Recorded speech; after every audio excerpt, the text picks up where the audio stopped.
We all know The Lion King as one of Disney's greatest films. But what if I told you it was almost the end for Disney? The story was a mess, the animators were falling apart, and no one, not even Disney, believed in it. At one point, things got so bad they nearly shut it down completely. The whole story was just terrible. Scar wasn't even a lion, he was the leader of a baboon army fighting against the lions. Rafiki wasn't a wise mandrill, he was a cheetah. And Scar was going to kill Mufasa by snapping his neck on screen, then try to force Nala to be his mate. But it gets even worse because when she refused, Simba would fall to his death while Scar burned alive. Sounds like a great kids movie, right? Oh, and Simba and Nala were originally going to be siblings. Yeah, I was just as confused when I first learned about this. But why did the story change so much? To understand this, you first gotta know that The Lion King wasn't just another Disney movie. It was a desperate gamble by a company hanging by a thread, and it almost destroyed them. Let me take you back to the 1980s. Disney wasn't the unstoppable entertainment empire we know today. They were a mess. Throughout the entire decade, Disney Animation had basically hit rock bottom. We're talking about the studio that gave us Snow White, Cinderella, and The Jungle Book, the kings of animation, but during this time, they couldn't make a movie that didn't lose money. It started in 1979 when one of their best animators, Don Bluth, walked out during production of The Fox and the Hound. But he didn't just leave quietly. He took a bunch of other talented artists with him and started his own studio. Suddenly, Disney's biggest rival wasn't just some random company, it was created by their own former employees who were fed up with how corporate and creativity empty Disney had become. But the most embarrassing part came when Disney realized that Bluth's movies started beating Disney at their own game. Because Oliver and Company, Bluth's The Land Before Time, yes, the one with the cute baby dinosaurs, actually made more money. Imagine being Disney and getting outperformed by your ex-employee making movies about talking dinosaurs. But the worst moment came in 1985 with The Black Cauldron. This movie was supposed to be Disney's big comeback. They spent somewhere between $25 and $44 million on it, which was absolutely insane money for an animated film back then. And it was a complete disaster. Critics hated it, audiences ignored it, and Disney lost a fortune. The failure was so huge that people inside Disney were genuinely worried the animation department might be shut down forever. But it gets even worse, because Disney got in so much financial trouble that corporate raiders started circling like vultures. These are the guys who buy struggling companies, break them apart, and sell the pieces for profit. Disney was spending more time fighting off hostile takeovers than making movies. They were so desperate for more space and money that they actually moved their animation department out of the main studio lot in Burbank. They stuffed all their animators into some temporary building in Glendale and told them it was just for a little while. That little while lasted 10 years. By the end of the 80s, Disney Animation wasn't just struggling, it was on life support. Then something magical happened. In 1989, Disney released The Little Mermaid, and suddenly everyone remembered why they loved Disney movies in the first place. It was beautiful, it was emotional, and most importantly, it made money. Real money. This kicked off what people now call the Disney Renaissance. Beauty and the Beast came out in 1991 and became the first animated film ever nominated for Best Picture at the Oscars. Aladdin followed in 1992 with Robin Williams giving one of the greatest voice performances of all time. But here's what you have to understand. Disney was still terrified. Yes, they'd had 3 hits in a row, but they'd also just spent an entire decade failing big time. Everyone at Disney knew that one major flop could send them right back to the Dark Ages. The pressure was big. They had to prove this wasn't just a lucky streak, that Disney Animation was truly back for good, And that's the context in which The Lion King was born. Not as a sure thing, but as a massive, terrifying risk that could either cement Disney's comeback or destroy it completely. So, how did The Lion King actually start? With one of the strangest pitches in Disney history. In 1988, Disney executives were on a press tour in Europe for Oliver & Company, but then during a random conversation, someone threw out this idea. What if we made Bambi, but set in Africa? I'm not kidding, that was literally the original concept, Bambi in Africa. Just think about how weird that sounds as a movie pitch, but it gets weirder. As they developed the idea, they started calling it Hamlet with lions. So now we've gone from Bambi in Africa to what if we took Shakespeare's most depressing play and made it about talking animals? And here's where Disney's internal panic really shows. This was going to be their first completely original animated story. Every other Disney Renaissance hit had been based on existing material, fairy tales, classic stories, historical figures. But The Lion King, they were making it up from scratch, and it would become their first movie without humans. Michael Eisner, Disney's CEO at the time, later admitted that there was a great deal of skepticism within the company about whether modern audiences would even want to watch a movie with no human characters at all, just singing animals in Africa for 2 hours. You can almost hear the executives thinking, are we really betting the future of Disney animation on singing lions? Now, here's where Disney's priorities really became clear. While The Lion King was being developed, they were also working on Pocahontas. And guess which one Disney thought was going to be a massive hit? Pocahontas. Why? Because it had everything Disney executives thought audiences wanted. A historical figure, human characters, a traditional romance, and potential Oscar bait written all over it. Jeffrey Katzenberg, who ran Disney's movie division, was constantly bragging about Pocahontas in interviews and barely mentioned The Lion King. So, where did that leave The Lion King? With what everyone at Disney called the B Team. While all of Disney's most experienced, top-tier animators went to work on Pocahontas, The Lion King got handed to the newer guys, the untested artists, and people who had never led a major animated project before. It was basically Disney saying, here, you rookies can practice on the weird lion movie while the real talent works on the important film. Chris Sanders, The Lion King's production designer, later revealed that Katzenberg told him directly that The Lion King was likely not to be a very big film. Imagine being told by your boss that the project you're pouring your life into probably won't matter. But here's what Disney didn't expect. Giving The Lion King to the B Team created something powerful. These animators knew they were being treated like second-class citizens, and it lit a fire under them. They created what people in the studio called a chip on their shoulders. They were going to prove that the rejects could create something amazing. Producer Don Hahn summed up the weirdness perfectly. On Lion King, we were pretty sure we would not be a success, because who wants to see a movie about a lion cub who gets framed for murder with music by Elton John? When you put it like that, it really does sound completely insane. So, how do you actually make this weird movie about singing lions? Well, first, you have to figure out what the story actually is. And that's where things went completely off the rails. The Lion King went through so many different versions that it's amazing they ever finished it at all.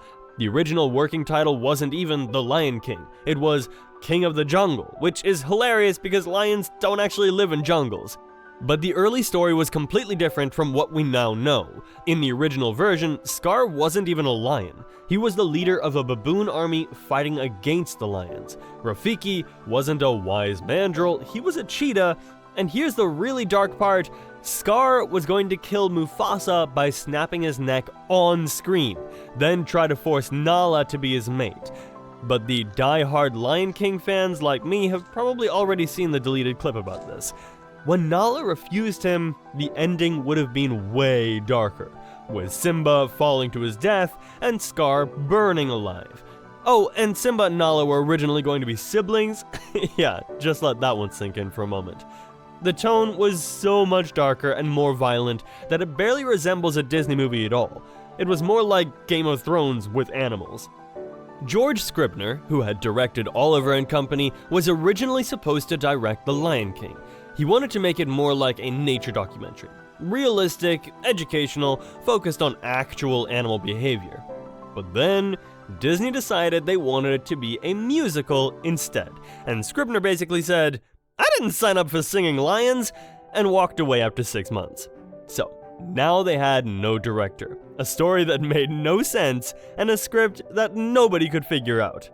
This is where Don Hahn, the producer, stepped in and basically saved the entire project. He took one look at what they had and said, "This is completely unfocused and has no theme whatsoever." Think about that for a second. They were already months into production. They'd lost their director, and the producer was essentially saying, "Everything we've done so far is garbage." So they did something almost unheard of in Hollywood. They threw out everything and started over. The entire script was rewritten from scratch in just 2 weeks. 2 weeks! They brought in Kirk Wise and Gary Trousdale, who had directed Beauty and the Beast, to help emergency doctor the story. Roger Allers took over as director, and they brought in Rob Minkoff to co-direct. Brenda Chapman became the head of story, making her the first woman to hold that position on a major Disney animated feature. But even with all this new talent, Rob Minkoff later said, "For 2 years, we were pushing the boulder uphill." 2 years of pushing a boulder uphill? Yeah, that doesn't sound like the smooth production of a future classic. That sounds like torture. But wait, it gets even worse. Even after they figured out the story, they still had to actually animate this thing. And remember, this was 1992. Computer animation was still basically science fiction. The biggest challenge was the wildebeest stampede scene. You know, the one where Mufasa dies? Yeah, that scene nearly broke the entire production. For over a year, the animators tried to draw thousands of stampeding wildebeests by hand. Randy Fulmer, the artistic coordinator, later admitted, "It just looked awful." Imagine spending a full year of your life drawing the same scene over and over, knowing it looks terrible, but not knowing how to fix it. The breakthrough came when they decided to use computer animation for the wildebeests. But this created a whole new problem. How do you make thousands of digital animals run together without them passing through each other like ghosts? Disney's computer guys had to invent entirely new software called an avoidance program that would make each digital wildebeest automatically steer away from the others. It took nearly 3 years to complete that one scene. 3 years for 3 minutes of the movie. To make everything more authentic, they brought in live lions into the studio for the animators to study. They sent a research team to Kenya to observe real African wildlife and landscapes. They were obsessed with making sure that even though these animals could talk and sing, they still moved and behaved like real lions. But it wasn't just about the lions. They also studied hyenas, and that's when the production team got another take-back. Because some scientists who worked with hyenas, especially the Berkeley Hyena Research Project, were not happy. They felt that Disney made hyenas look like the villains, which gave people the wrong idea about these animals in real life. One biologist even said he boycotted the film because of how negatively hyenas were portrayed. So, while Disney worked hard to be accurate with animal behavior, not everyone agreed with how they told the story. Every single aspect of this movie was harder than it needed to be. Just when you think this production couldn't get any more chaotic, Mother Nature decided to join the party. On January 17th, 1994, with just 6 months left before The Lion King's release date, the Northridge earthquake hit Los Angeles. This wasn't just a little tremor. This was a massive 6.7 earthquake that killed 57 people and caused billions of dollars in damage. Because of that, the Disney studio was also damaged. Freeways were destroyed, making it impossible for many animators to get to work. Power was out across the city, and remember, this was 1994. There was no working from home, no cloud storage, no digital backups. Everything was physical artwork that could be damaged or destroyed. Production shut down completely. But here's where the dedication of that B team really showed. Instead of accepting delays, the animators started taking artwork home, literal artwork.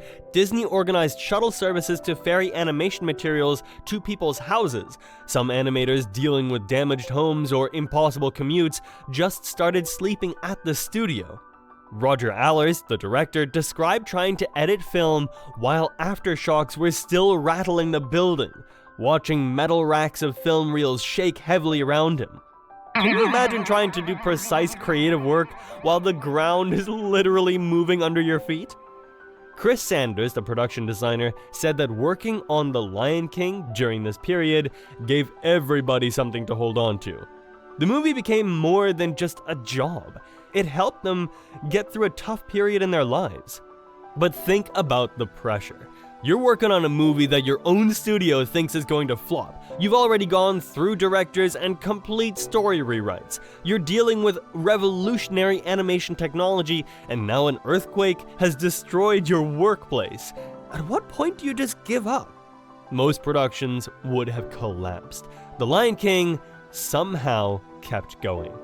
After everything, the skepticism, the B-team assignment, the director walking out, the complete script rewrite, the technical nightmares, the earthquake, The Lion King was finally finished and released in June 1994. And then something absolutely nobody at Disney expected happened. It became the biggest movie of the year. Not just the biggest animated movie, the biggest movie, period. It made more money than Forrest Gump, more than Speed, more than Interview with a Vampire. By the end of its run, Michael Eisner was calling it probably the most profitable film ever made.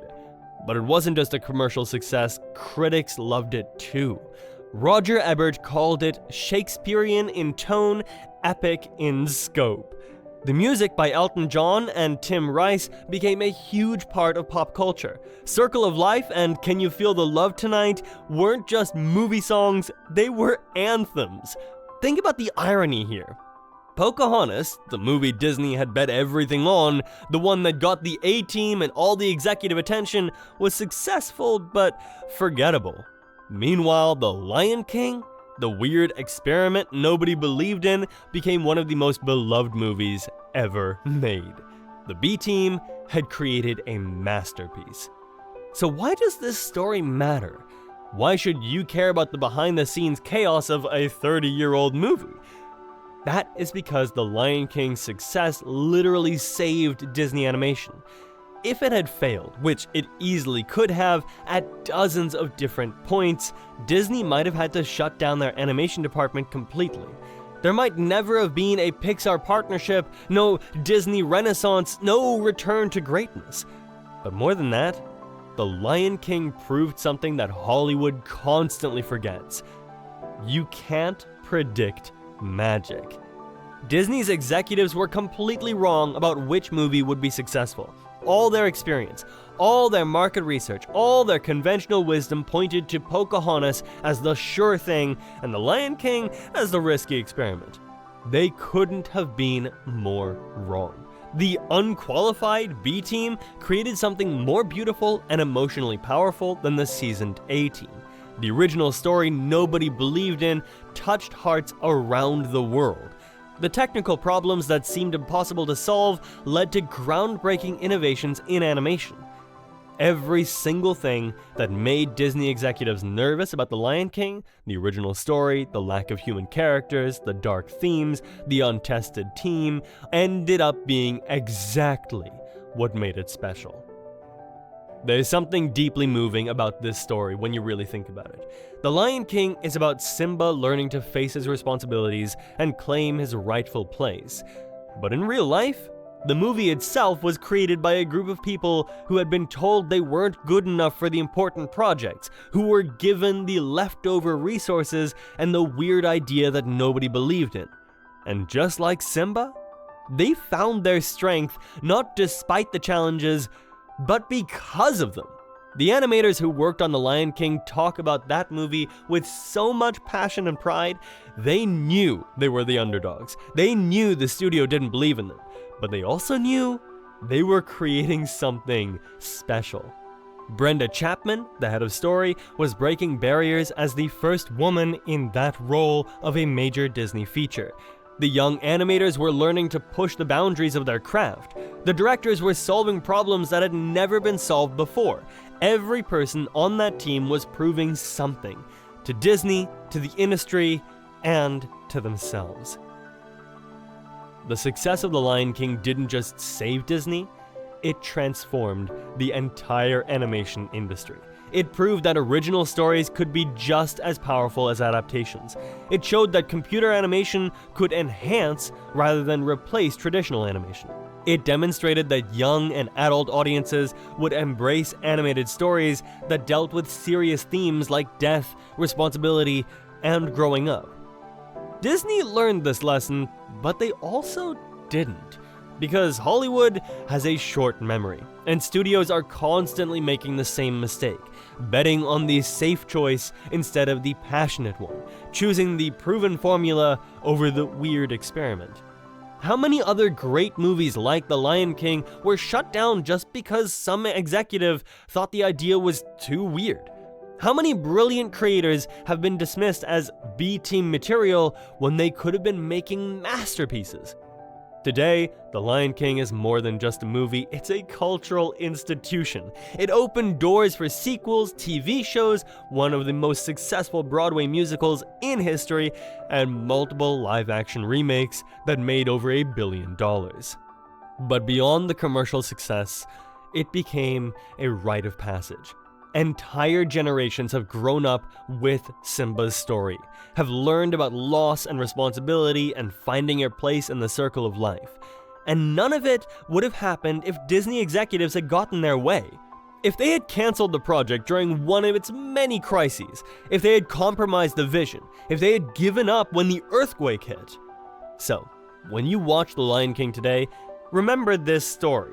Remember that what you're seeing isn't just beautiful animation and great music, it's the product of absolute chaos transformed into art. Remember that Mufasa's death scene, which still makes audiences cry 30 years later, took 3 years to perfect and nearly broke the people trying to create it. Remember that the whole circle of life idea, which now feels so deep and timeless, was actually made up during a rushed 2-week rewrite by a team who thought they were just trying to fix a failing movie. Remember that the movie Disney thought would flop became their greatest triumph, while the movie they were certain would succeed is barely remembered today. The real magic of Disney isn't that they always know what will work. The real magic is that sometimes when everything goes wrong, when all the smart money is betting against you, when you're working with people nobody believes in on an idea nobody understands, sometimes that's exactly when you create something eternal. The Lion King almost destroyed Disney, but instead, it saved them. And that might be the most Disney story of all. The next time someone tells you that your idea is too weird, too risky, too different, remember The Lion King. Remember that a movie about singing lions created by animation rejects became one of the most beloved films ever made. Remember that sometimes the best path forward isn't the safe one, but the one that scares everyone just enough to make them pay attention. And remember that in the circle of life, sometimes you have to nearly die before you can truly live. So, what do you think? Would The Lion King still be as powerful if everything had gone smoothly? Let me know what you think down in the comments, but if you can't get enough of The Lion King like me, I got good news for you. Because my channel is full of Lion King stories and theories, and I even continued The Lion Guard in my own version, so make sure to check that one out.